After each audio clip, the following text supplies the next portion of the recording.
Hey guys, I'm Venus Monique from the hit crime drama Vindication, and you guys should definitely make sure you're catching the Maurice Brown Show on Roku TV.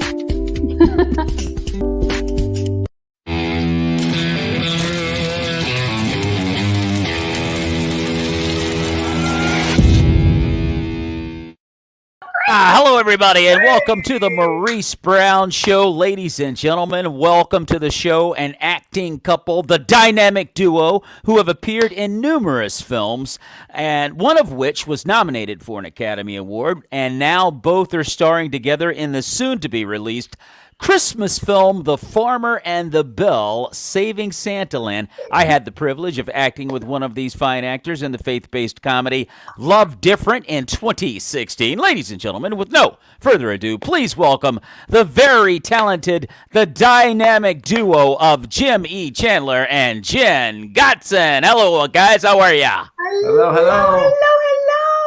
Maurice, Man. a special guest for you. Oh, okay. I'm ready. I'm so glad you brought a member of Saving Santaland along with you. Good gosh, now we got a great trio. I love it. Yeah. So, guys, I'm really excited about your upcoming film, and you guys had a red carpet event in New York last week. And, you know, before we dive in, though, because we're dealing with this pandemic thing, how are things going? Real quick, guys, as far as filming and participating in media and so forth during the pandemic, how have things been going for you? Well, Jen has been hyper-focused on getting everything locked and loaded for our theatrical release, and she's been taking care of our baby boy who's just a little over a year old now. Yeah. And so I've been the one, she's had to navigate COVID as far as getting things planned with our event and having to deal with some of it with the theaters. For me, I've actually been working through the pandemic and been blessed to be in quite a few projects this year. I think I'm on number 4, which is always a good thing to be working. And it's COVID protocol, COVID madness, constant testing. Everybody, we're testing, and then everybody has to wear a mask, and then we have to wear a face shield, and then we have to follow the rules that are being set forth. So that's what everybody's doing. But it's you can kind of feel it in the air. People are like, okay, all right, we get it.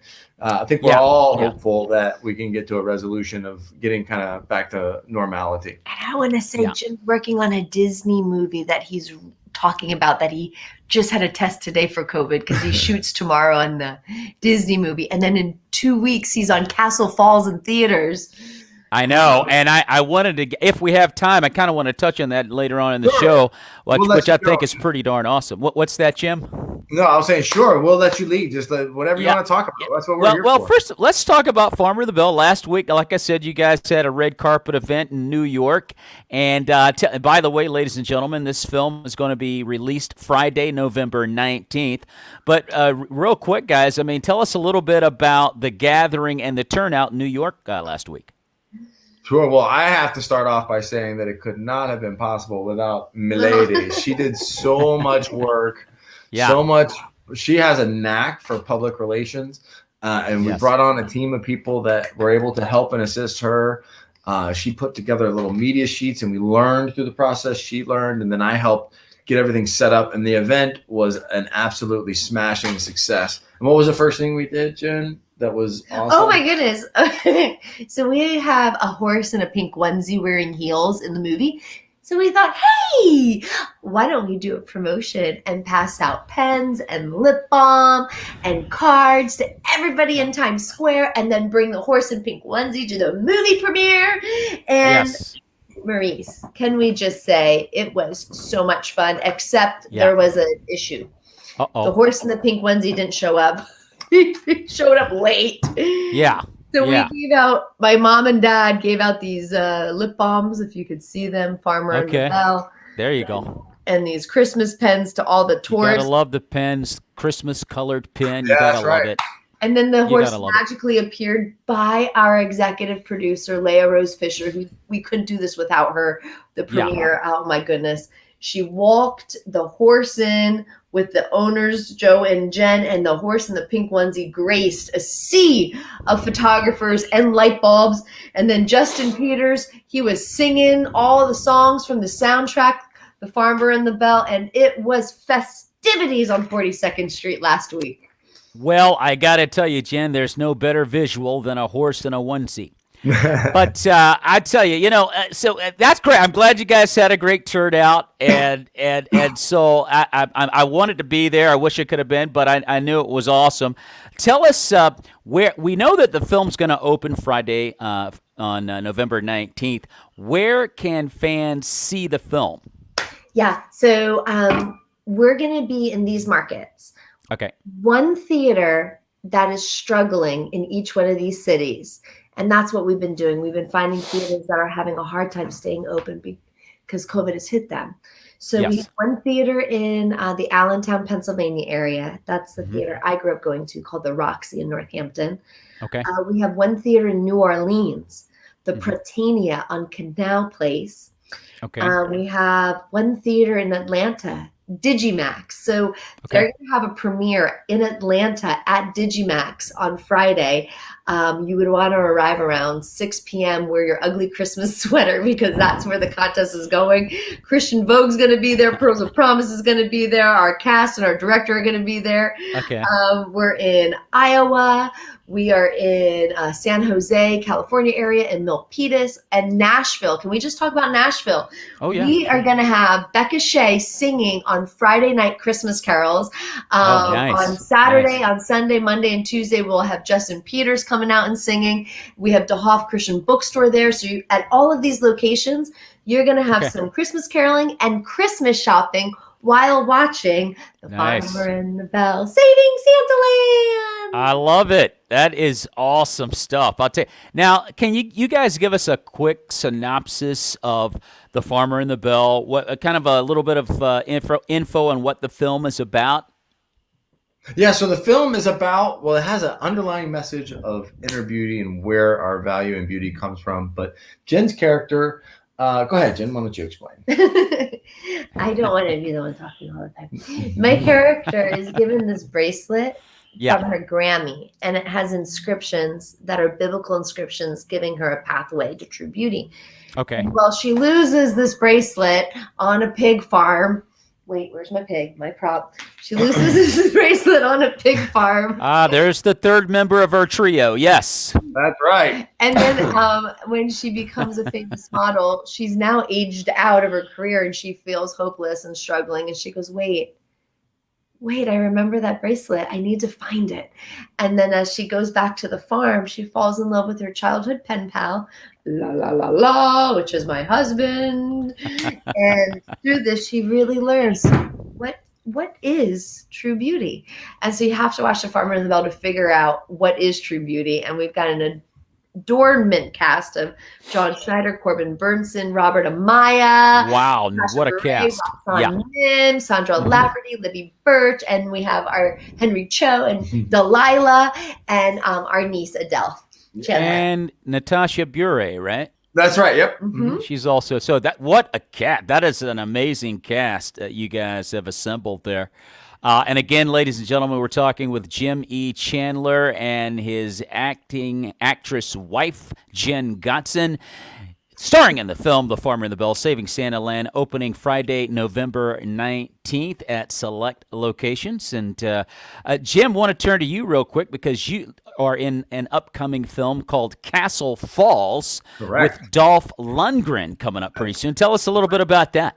Yeah, so the film is directed by Dolph Lundgren and stars him and Scott Adkins, who's a very popular action star. He's worked with everybody from Jackie Chan to Chow Yun-fat to Steven Seagal to he was one of the bad guys in The Expendables 2. He's a very prominent action star who not only can do his own stunts, but he can actually act too, which is always a bonus. Always a bonus, yes. Yeah, the film is about a down on his luck guy who ends up having to start working in construction to try and make ends meet, and he stumbles across a bag of cash inside of a abandoned hospital that's set to be torn down in 2 days. Dun dun dun. And there's some rival gangs who are interested in the money who all cut. So all three different parties converge onto this hospital called Castle Falls Hospital, and they kind of go to town trying to see who's going to get this money, who's going to work together, who's going to team up, who's going to how are the fight scenes going to go? It's just pure action, a wild ride. And my characters, I actually play the construction foreman of the site. So I'm actually Scott Adkins' boss, and you'll see me throughout the very beginning of the film and kind of towards midway as we discover what's happening in the world. But I had some wonderful time working on that. And look forward to it. It releases on December 3rd in theaters and probably on Netflix, I want to say, because that's where a lot of Scott Adkins films end up landing. Okay, yeah, and I, in this pandemic era, a lot of high quality films are going straight to, Netflix or a Hulu or what have you. It's going Amazon, which is really interesting. I think as we get back to normal, it's going to be kind of a 50-50 split there. Yeah. Theaters and the platforms that we watch on TV. So it's interesting. Yeah, from the theaters that we're in, they said that they've only had 30% of people coming back. And that's why they're having a hard time keeping their doors open, which is why we're hoping Saving Santaland will help save the struggling theaters. Yeah, so we've got a hometown movie for the hometown theater. For a Christmas tradition. And that's what we want. And you know what? If things can go well this fall, I know Jenn is going to be tackling this again next year and saying, hey, let's do another event. Let's get some people to come together and sing some Christmas carols and watch a Christmas movie. And as her goal has always been, is to have the movie help people usher in the spirit of Christmas, which is part of the themes of our film, but also something that Jenn has desired. And she's making it happen. I think she's making it happen with the theater promotions that we're doing. But Maurice, I couldn't do it without Serena Travis, our new associate producer. She and I have been tackling the theaters. We've been calling them directly and saying, hi, we got a really fun family Christmas movie. Would you like to show it? And then they say yes. I love it. And Amen. then I mail the poster and send the trailer and then send the DCP. We have one behind us. And then vada bing, vada boom, we're in theaters this Friday. Amen. I love it. I love it. We've only got you guys for a few minutes longer. I want to ask this before we get out of here. Jim and Jenn, either one of you guys can take this question, but how do you guys determine as faith-based entertainers what kind of role that you're going to play? Go ahead. For me, it's finding roles that are honoring to what we understand is truth in the Bible. Amen. So I love playing characters that are a hot mess, and through the climax of the story, they find revelation. Or like in the movie Doomby, my character's a hot mess and she sees the consequences of being a hot mess. But all of it is in line with what we believe in the Bible. It's not leading anybody on a different path. So I gear to films that have redemption, have inspiration, and ultimately have hope in them. Yeah, so I audition and work on a lot of different facets, especially in television. And my goal is to take a look at, what I like to do is take a look at it and see, is this something that I would have a boundary up against? And there have been times where I've had to decline something because a lot of times there's some movies out there that just do things gratuitously for the sake of doing them instead of for something that is actually going to further a story. And sometimes the characters in films can serve the story and not really be a part of the story. So that's something that I factor in as well. And there's things out there that are not really great entertainment pieces for families to be watching.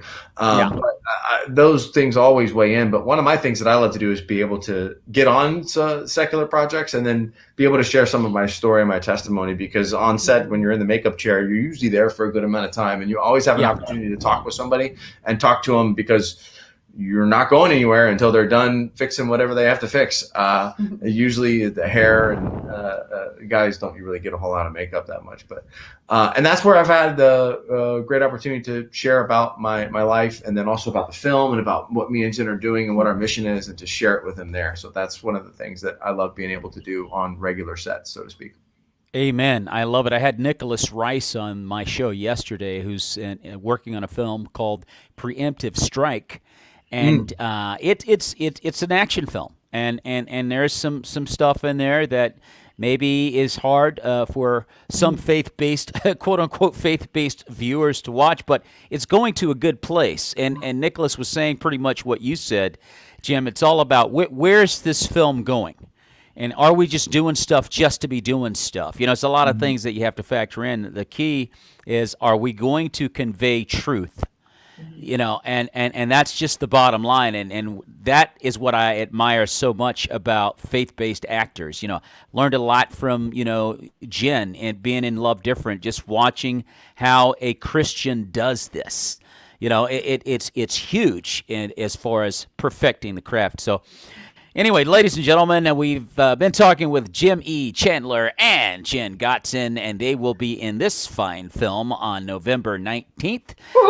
This Friday, The Farmer and the Belle, Saving Santa Land. You can see it in select locations, again, beginning on Friday. And if you have enjoyed our interview, usually we go a lot longer, but these guys are very busy. We understand. So if you have enjoyed... Yeah, go ahead, Jim. If people are not able... No. Go ahead, If people are not able to get to a theater, because we're kind of dispersed across the country, we are available on Amazon Prime. Please leave us a review. Let us know what you think. Yeah. And visit thefarmerandthebelle.net, and you can even check out some of the products that we have in the movie and be able to purchase them for Christmas. We just restocked, so get your Christmas shopping done early. Oh, wait, there's more. I love it. Watch the film and you'll understand more. And hold on. Yes. And then yes. I want to tell everybody about the contest that we were having. Okay. You know how a lot of people are John Schneider fans? John love John Schneider. Yes. Well, you have to compete. John is going to serenade the winner with a Christmas carol. And the way that you can win is you go to the movie theater. Where do I find where it's playing? I've got the answer. Go to our website, thefarmerandthebelle.net. There's a link right there. There's a photo right there. It shows you all the theaters. The Farmer and the Belle, BELLE.net. You'll see all the theaters. We're in 17 across the country. You go there. Okay, ready? Ready? When the movie's playing, during the end credits, when John is singing, we wish you a Merry Christmas. We wish you a Merry Christmas. You take your camera and you take a selfie of yourself singing We Wish You a Merry Christmas. Nice. I like that. Tag Farmer Belle Film. Hashtag The Farmer and the Belle. We're going to find it. We're going to give the winner a gift and a bracelet and a serenation by Mr. John Schneider. I love it. My guy, John Schneider. I loved him in The Dukes of Hazzard as well. That was one of my favorite shows. But you can see the website here at the bottom here, The Farmer and the Belle, www.farmerandthebelle.net. And again, if you BELLE. And add the E, everybody. That and the E. I'm sorry, Chips. No worries. So again, guys, if you've enjoyed our interview here, and you're like, these guys are really super cool, well, like and share this video and subscribe to the Maurice Brown Comedy Channel and any social media engine that these two fine folks are a part of. And if you've caught this at the end and you're like, oh, I missed it, Jenn and Jim, it's okay. Because tomorrow, about midday, you can watch the whole thing on the Creative Motion Network on Roku TV. Jim E. Chandler and his awesome wife, Jenn Chandler, on the Maurice Brown Show. Guys, I thank you so much for stopping by. Don't want to keep you. I know you guys have a busy schedule, but let me say this. November 19th, guys, Farmer and the Belle. This Friday, Jim and Jenn, may the peace of Christ be with you and your families. Absolutely. Love you. God bless you guys. Well, thank you so much. Bless. Take Goodbye, care. Everybody.